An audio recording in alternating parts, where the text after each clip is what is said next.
Кыргыз эл жазуучусу Түрксой уюмунун башкы катчысы, Токтогул мамлекеттик сыйлыгынын ээси Султан Раевди кыргыз адабият коомундагы эң эле жаңычыл, индивидуалдуу жазуу стилине ээ, аналитик жазуучу катары таанышат. Анын чыгармаларында турмуштагы ар кандай көйгөйлөр түрдүү кейипте, ар кандай ракурста чагылдырылат. Бүгүнкү бир китептин баяны атактуу жазуучунун Пусу аңгемелер жыйнагы тууралуу болмокчу.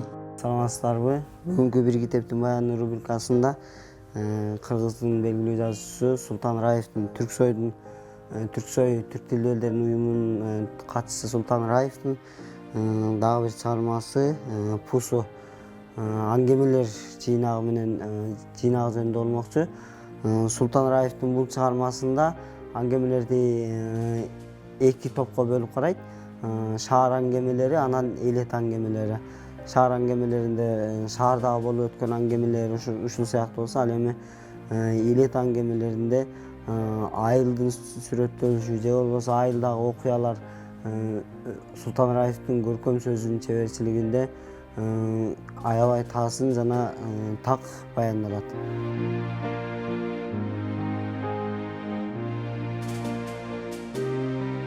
Ушул аңгемелер жыйнагынын ичинен, Пусу аңгемелер жыйнагынын ичинен көзгө баса көрсөтө турганы суу аңгемеси десек болот.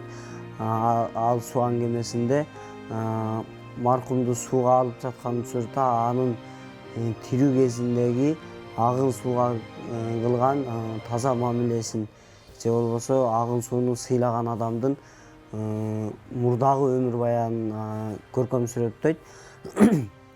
Ошол учурда баягы шаарга келип дааратканадагы агып аткан сууну сыйлагандыктан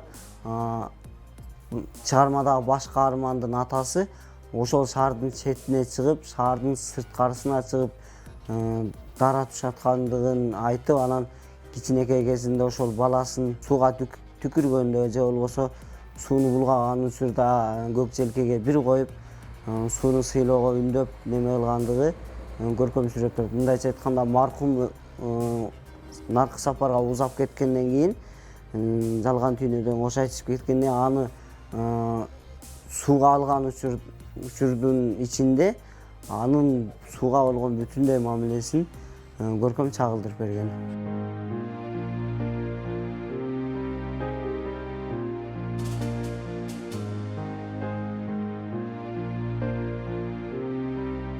Бул окурмандык курагы менимче чектелбейт, себеби Султан Раевдин бул аңгемелер жыйнагында бүтүндөй ар кандай курактагы немелерге кете бере турган даражада көркөм сөздүн чеберчилиги менен сүрөттөлгөн.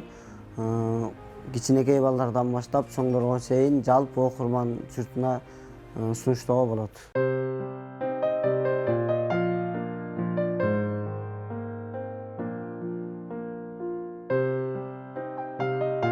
Султан Раев өзүнүн чыгармачылыгында бир топ салмактуу чыгармаларды жаратты. Анын Жан жаза, Топон романы, Күн кармаган бала, Чаң жол китептери орус, украин, француз, кытай тилине которулуп жарык көргөн. Ал эми Кашар, О кыздар, Суфлер, Таянмам спектакльдери, Анышанын көз жашы, Барсбек, Лег-лег, Таажы драмалары жергиликтүү жана чет элдик театрларга коюлуп, бир катар сыйлыктарга ээ болду.